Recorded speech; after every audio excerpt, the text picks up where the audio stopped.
안녕하세요. 2025년 1월 25일 토요일입니다. 오늘도 잠실의 농장에 복분자 전제하러 나왔습니다. 오늘 전제를 하면서 오늘 역시나 겨울철 농약 이야기 한번 해보도록 하겠습니다. 예, 오늘 드릴 말씀은 꿀벌입니다. 사과 젖가지 관련해서 사용하는 세빈 수화제 관련해서 한번 이야기해보고요. 저희 이 복분자에 사실 벌이 오면 반갑고 고맙고 그렇습니다. 왜냐하면 꽃이 피었을 때 여기 한 700평 되는데 700평 여기에 꿀벌이 50마리만 와줘도 감사하다, 이런 생각을 저는 늘 하고 있습니다. 그런데 사과밭에 사과꽃이 활짝 폈는데 벌꿀이 한 마리도 안 보인다. 꿀벌이 심각한 이야기죠. 전년도에 꽃가루라도 저장해 놨으면 배나무처럼 수정이라도 해줄 수 있는데 그렇지 않으면 진짜 심각합니다. 그래서 오늘은 사과, 특히 후지에 젖가지로 사용하는 세빈 수화제, 카바릴 수화제라고 하죠. 세빈 수화제의 올바른 사용 방법, 그리고 꿀벌이 사실은 양봉농가에서는 생계 수단입니다. 같이 서로 상생할 수 있는 사용 방법, 이런 부분들에 대해서 한번 제가 이야기해 보도록 하겠습니다. 왜냐하면 저도 다른 사람들 유튜브를 좀 많이 보고 그렇습니다. 그런 영상들을 보는데 어떤 모 영상에는 이렇게 하면 벌이 죽을 건데 싶은 그런 방법도 설명된 부분들이 있더라고요. 그래서 이런 부분들을 좀 바로잡을 필요가 있지 않겠나 라는 생각으로 이 영상을 만들어 보니까요, 특히 사과농가는 좀 많은 참고를 하셔가지고 어떤 꿀벌을 좀 살릴 수 있는 그런 방법으로, 서로 상생할 수 있는 방법으로 그렇게 제 영상 활용하시면 좋겠습니다. 요거는 토마토입니다. 요거는 제가 닭을 줍니다. 이제 인근의 토마토 농장 파지 나온 거 닭이 좋아합니다. 그래서 제가 지금 닭을 주고, 자, 오늘 문제의 이 살충제 세빈입니다. 이게 가수농가에, 특히 사과농가는 참 필요한 농가예요. 솔직히 양봉농가는 겁이 나지만 이게 사과농가는 필요할 수밖에 없는 게 사과 젖가를 해야 되거든요. 오늘 그래서 사과 젖가지 위주로 설명 한번 드리고요. 이 사과 젖가가 왜 필요한가 하면요, 결국은 인건비입니다. 요즘 농촌에 인력이 없어요. 기본적으로 인력이 없다. 그나마 외국인 인력이 들어왔기 때문에 버티고 나가는 거거든요. 그러다 보니까 인력이 부족하다 보니까 인건비는 계속 상승한다. 그래서 사과 젖가에 들어가는 비용이 엄청나게 많이 들어갑니다. 하나 다 따줘야 되니까요. 그러다 보니까 다음은 젖가지를 살포해가지고 30%에서 50%만 사과를 줄여줘도 엄청나게 벌어주는 거거든요. 인건비가 만약에 500만 들어가는 것 같으면 50% 줄여주면 250만을 줄이는 거기 때문에 이거는 엄청난 그런 겁니다. 그래서 효과적인 방제 어떻게 사용하는가, 이런 이야기들을 한번 제가 말씀을 드려보겠습니다. 이제 우선 요 세빈의 특성부터 말씀드려 볼게요. 세빈의 특성은요, 제가 또 이렇게 지침서 한번 제가 펴볼게요. 예, 이렇게 보시면요, 품목명은 카바릴 수화제다. 상표명은 세빈이고요. 그리고 예전에 나크도 있었는데 지금 나크는 안 나오고요. 좀 세빈밖에 안 나옵니다. 다른 회사 나크는 무슨 출시를 안 해요. 예, 그렇게 하시고, 이 가장 이제 문제되는 게 뭐냐, 여기 보시면 꿀벌 독성에 강하다, 이 경고문을 좀 크게 적어놨어요. 주의하라는 이야기죠. 주의.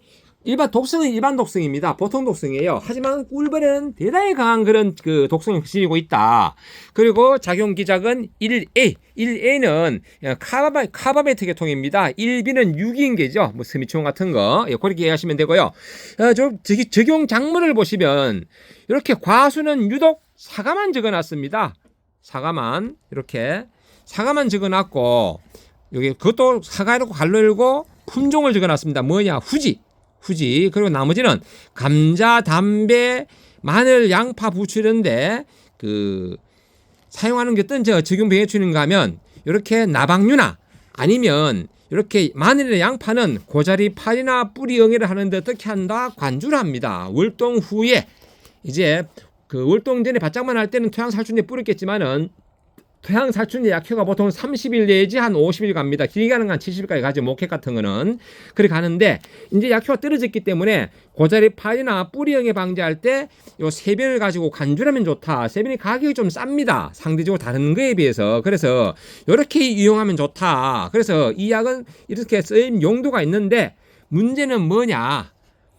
사과 과수에 참 활용만 전에부터 활용하던 겁니다. 여기 저가 효과가 없을 때부터 이거를 치니까 이상하게 사과가 저가가 되더라. 저가가. 그래서 많이 이용하다 보니까 이게 이렇게 저가 효과라고 붙여놨습니다. 적용 해충은 아니지만은 적용 방법으로 이렇게 저가 효과를 붙여놓은 거예요. 저가 효과. 이 저가 효과라는 이런 해충 이름은 없습니다. 없는데 저가 효과가 있다. 어떻게?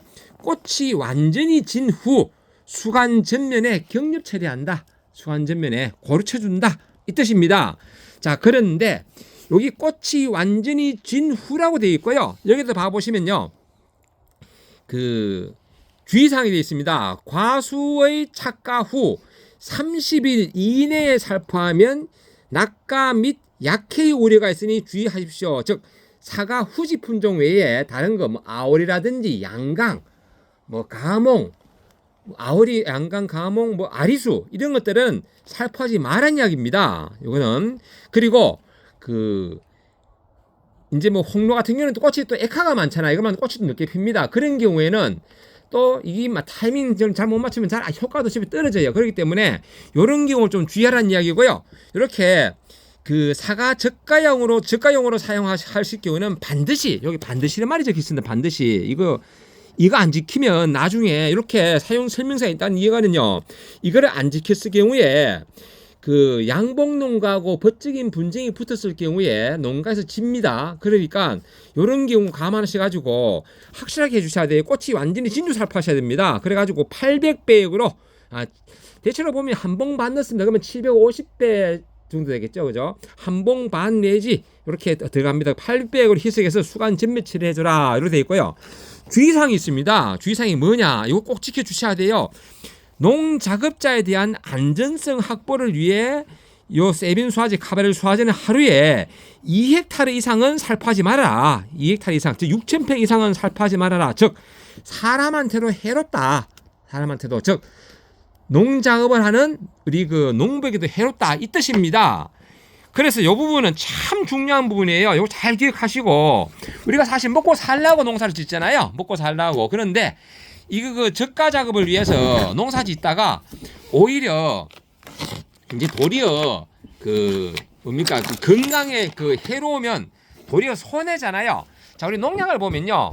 방금 이렇게 그 병해충만 있는 것이 아니라 이렇게 그 사과 이렇게 저가 효과가 있듯이 또 유사한 게 있습니다. 뭐가 있는가 하면 예를 들면 그 지난번에 제가 다이센 설명할 때 살균제면서 그 귤의 감귤의 녹 응애가 된다고 그랬잖아요. 이거는 황이 하는 역할입니다. 황이 아주 미소곤충들은 태울 수가 있어요. 그러다 보니까 그 감귤에 생기는 녹 응애의 효과가 있다. 뭐 그것처럼 또 이렇게 그 세균성 작물 병해인 예를 들면 이렇게 세균성 장인 브라마이신 요건 이제 뭐 다른 데 보면 그 물음병 이런 데 잡잖아요. 물음병. 요게 병에만 효과가 있는 게 아니라 요것도 또 유사한 게 뭐가 있는가 하면요.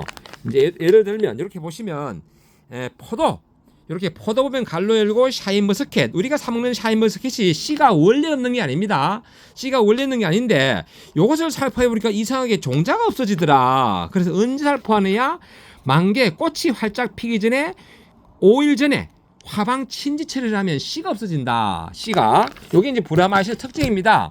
그러면 그 밭에 이제 예를 들어서 포도밭에 만개가 언제인지 모르잖아요. 그러면 그 밭 중에서 가장 꽃이 일찍 피는 그 꽃이 하나둘 피기 시작한다. 그게 만개 5일 전입니다. 그렇게 기준에서 살포를 하면 씨가 없어져요. 그래서 이렇게 이제 그 농약은 그 생리적인 부분에 그걸 활용해 가지고 일종의 약해죠. 약해를 유발시켜 가지고 이렇게 사과 같은 경우도 이게 이제 그 없애는 방법이거든요. 사용 시기는요. 제가 잠깐 여기 그림을 그려봤습니다. 보통 사과 같은 경우는 화방이 보통 이렇게 한 5개 내외 됩니다. 뭐 많게는 뭐 더 되는 경우인데 보통 5개입니다. 그러면 사과는 1번가가 중심가입니다.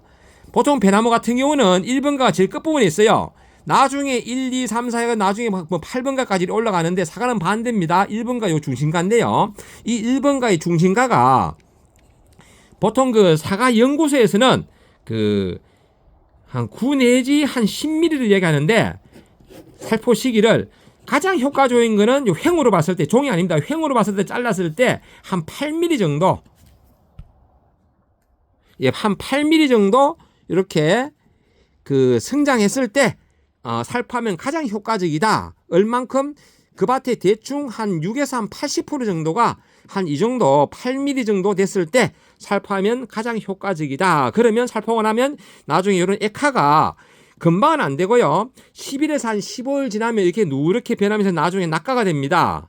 중심가만 났고 낙가가 된다. 그러면 이게 엄청난 인건비를 버는 거거든요. 왜? 농촌에 인력이 없기 때문에. 우리가 이거 사용하는 이유는 제 처음에도 말씀드렸지만은 첫째, 인건비입니다. 인력이 없기 때문에 인건비. 그리고 이 젓갈을 1년 내내 하는 게 아니라 젓갈은 시기가 있습니다. 이 시기가 늦으면 영양분이 이래 다 같이 고르게 크기 때문에 이쪽으로 가야 될 영양분이 같이 분산되기 때문에 사과 조기에 세포 분열이라든지 조기의 상품성을 좀 증대시키는데 이 문제가 됩니다. 젓갈하는 이유는요. 참 첫째, 젓갈은 순서는 그 1차 젓갈은 중심가만 남깁니다. 2차 젓갈은 좀 중심가 남기는데 좀 못생긴 거 있어요. 뭐 그 에모니고리 장님노린지가 찝었다든지 아니면 기형이 찝다든지 이런 거 좀 날리고요. 세 번째는 이제 그 수세라든지 상품성 봐가지고 한 번 더 합니다. 그래서 사과는 보통 젓갈을 3번 하거든요. 그런데 3번 하기 전에 1차 젓갈에서 이렇게 처가가 날아간다. 이거는 대단한 효과입니다. 대단한 효과. 그렇기 때문에 이걸 쓸 수밖에 없는데 왜? 인력이 없기 때문에 인건비가 싸고 하는 것처럼 되는데 지금은 농촌 인력도 하루에 보통 하면요. 그 외국인 인력도 보통 13만에서 17만 원 줍니다. 인력으로 감당이 안 돼요. 왜? 사과가시를 타고 한 박스에 30만 원, 40만 원 가는 게 아니거든요. 그래서 사용을 하는데 이런 부분 참고하시고요. 다시 한번 쭉 한번 그 세변에 대해서 한 번 더 반복하는 개념으로 한번 특성에 대해서 한번 쭉 제가 한번 열감을 해보도록 하겠습니다. 이 농약은 늘 이 반복 공부가 참 중요해요. 반복 공부가. 왜? 그래야지 실수는 안 하고 겨울철에 제가 또 이렇게 영상 보여주는 거 한번 농한기 때 이렇게 한번 공부해 주는 것도 참 좋습니다. 자, 먼저 요 카바리라 합니다. 카바릴. 이거 저들 식물 기사라든지 식물 보호 기사라든지 문제도 대단히 많이 나옵니다. 양봉, 특히 꿀벌의 독성이 가장 강한 것은 뭐냐? 품목명으로 카바릴. 이거는 시험 문제도 자주 나오는 이야기입니다. 이게 카바릴 수화제고 그 카바메터 계통이고 작용 기작은 1A. 그리고 그 꽃이 완전히 진후에 살포를 하셔야 되고 이제 과일 착과의 안전한 층위는 9에서 10mm. 요거는 이제 사과 연구소에서 발표하는 거고요. 가장 효과적인 거는 과한 전체의 한 60에서 80% 정도 이제 중심과 크기가 이렇게 횡적으로 한 8mm 정도 되었을 때 이때 살포하는 게 가장 좋다. 그리고 살포 효과를 높이기 위해서 첨가해가지고 세빈하고 또 뭘 넣는가 하면 당금주 있습니다. 당금주. 보통 1.5리터나 그래도 되잖아요. 그죠? 1.8리터죠. 1.8리터. 그거 한 병 더 갑니다. 당금주. 도수는 30도 이상입니다. 30도 이상. 그리고 그거하고 또 뭐가 더 나면 전착제, 마쿠피카라고 있습니다. 확산제, 마쿠피카. 요렇게 세 가지 혼용합니다. 세빈, 당금주, 마쿠피카. 요렇게 혼용하셔가지고 꽃이 완전히 졌을 때 이렇게 보시면 완전히 졌을 때 그렇게 살포하시면 된다. 다시 말씀드리지만은 약해에 민감한 품종인 아리수, 양강, 아오리, 강화몽 이런 거는 살포 안 하는 게 좋다. 그리고 적용병의 해충은요. 원래 사과에 쓰지만 사실 여기 보시다시피 나방류, 담배나방도 시작해서 뭐 고사리, 파리, 뿌리, 응애, 담배 거세미 나방, 배추 존나방 이렇게 나방류라든지 이런 데 사용하고요.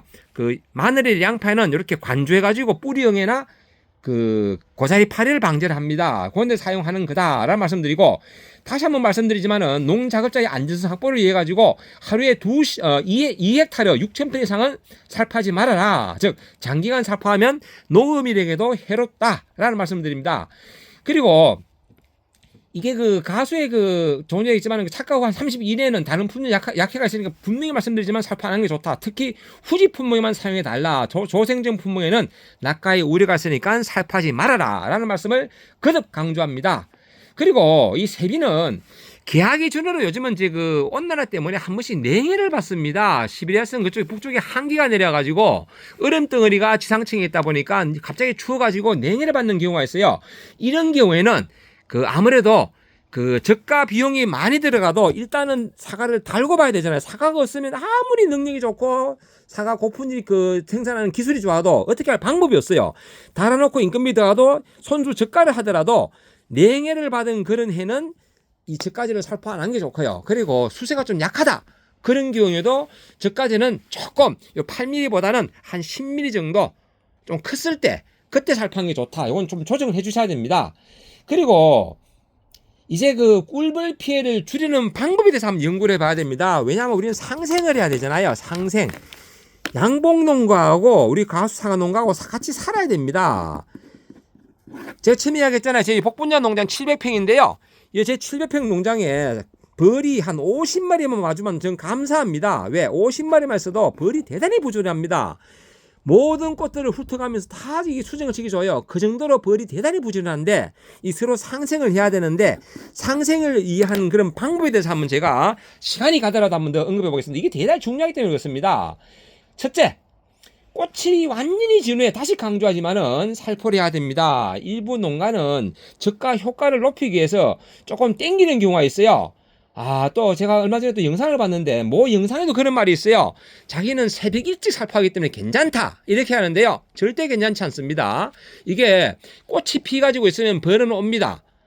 보통 제가 그저께 말씀드린 모스피란 같은 경우는요, 이게 특이합니다. 모스피란은 벌에 안전하면서 벌 독성이 있어요. 이게 무슨 말인가 하면 새벽에 일찍 쳐가지고 모스피란은 그 약액이 완전히 말랐을 때는 벌이 안전합니다. 하지만은 그 벌이 활동하는 시간에 치면 벌의 약해를 받아요. 그래서 제가 어제 설명한 이 모스피란 수화제 설명할 때는 새벽까지 일찍 치든지 아니면 밤에 살펴줘라. 그리고 약액이 말랐을 때는 이 모스피란은 아주 안전한 그런 살충제입니다. 그래서 기하기 전에 지금 모스피란을 권하는 이유가 이런 원인입니다. 하지만은 세비는 약액이 말랐어도 약해의 우려가 그 양봉의 피해 우려가 있습니다. 왜냐하면 의외로 난 새벽까지 쳤다 해도 주변에 벌이 많이 죽습니다. 제가 실험을 한 건 아니지만은 그런 걸 봐서는 피해가 있다고 봐야 되겠죠.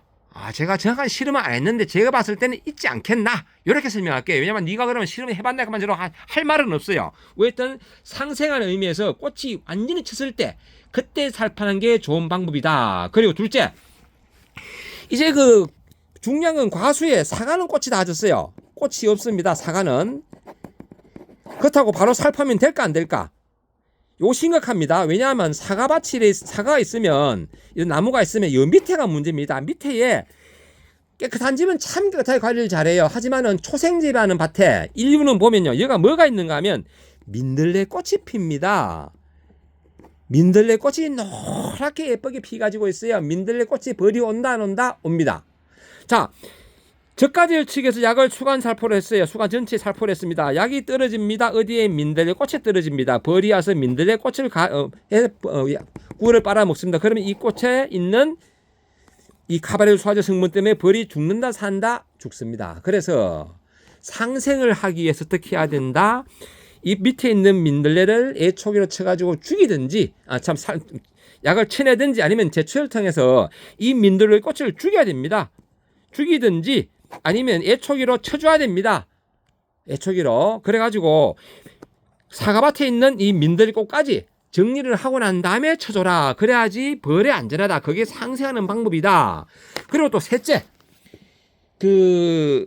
나는 이 가수원에 약을 치겠다고 한 3일 전에, 전날 얘기하면 안 되겠죠. 한 3일 전쯤 주변의 양봉장에게 좀 이야기해 주셔야 됩니다. 그래야지 양봉장에도 대책을 세우실 거 아닙니까? 닫든지 아니면 잠시 어디로 이동을 시키든지 대책을 세워줄 거 아닙니까? 이게 서로 상쇄하는 방법이 아닌가, 이런 방법을 합니다. 제가 얼마 전에 모 유튜브를 봤는데요. 그 유튜브 뭐 양봉하시는 분들이라고요. 본게 피해를 얼마큼 당했으면 그쪽 모 지역에 있는 사과 불매운동을 하더라고요. 이렇게 벌을, 진짜 그 벌의 생명을 우습게 하는 이 지역에 있는 사과를 아예 불매운동을 해야 됩니다라고 하는 그런 제가 영상을 봤습니다. 참 안타까운 이야기입니다. 그래서 우리는 상생을 해야 된다. 인건비 때문에 사실 이 약을 치는데 양봉자도 살아야 되잖아요. 그리고 여기에 되는 주의사항이 있고, 이건 지켜야 되는 그 주의사항입니다. 이렇게 꿀벌 독성이 많으니까 주의를 하라는 이야기입니다. 그래서 우리도 좀 힘들고 하더라도 서로 같이 사는 방법으로, 또 벌이 많아야지 사과도 수정이 되잖아요. 서로 양봉업자들이 키우는 벌 때문에 우리가 사과가 수정이 되는 겁니다. 그렇기 때문에 서로 상쇄하는 그런 방법으로 제가 이런 말씀드린 부분들을 잘 생각해서 그렇게 하셔야 됩니다. 아니면 세빈 말고도 또 뭐 석회 유황합제라든지 또 이런 부분으로 또 좀 물론 좀 이 세빈보다는 좀 약효가 좀 떨어집니다. 석회 유황합제 가지고 암술 머리를 태워서 하는 방법 있잖아요. 이게 이제 황은 보통 이제 태웁니다. 근데 꽃가루에 암술 머리를 태워가지고 수정 능력을 떨어뜨리는 겁니다. 이거는 이제 중심가가 수정하고 난 다음에 애가를 죽이는 방법이거든요. 참 죽인다기보다 애가의 암술물을 태우는 방법입니다. 물 500리터에 한 2리터나 3리터. 이건 적게 넣어도 관계없어요. 2리터만 넣어도 암술물이 탑니다. 그래서 그런 방법도 있으니까 나름대로 웻던 양봉, 즉 벌꿀, 꿀벌하고도 같이 상생할 수 있는 그런 우리 농사를 짓기를 바랍니다. 오늘 이렇게 제가 세빈에 대해서 한번 설명드려봤습니다. 아이고 제가 또 오늘 이야기가 또 길어졌네요. 자꾸 이 경험담과 지금 머릿속에 들어오는 게 막 꺼내다 보면요 영상이 많이 길어집니다. 왜냐하면 저는 늘 이렇게 무편집 풀영상을 하다 보니 그렇습니다. 그리고 오늘 제가 드린 말씀들은 역시나 요약분을 댓글 상단에다가 제가 고정해 놓을 테니까요 한번 보시고 이해하시기 바랍니다. 왜냐하면 제가 말로만 하면 금방 잊어먹어요.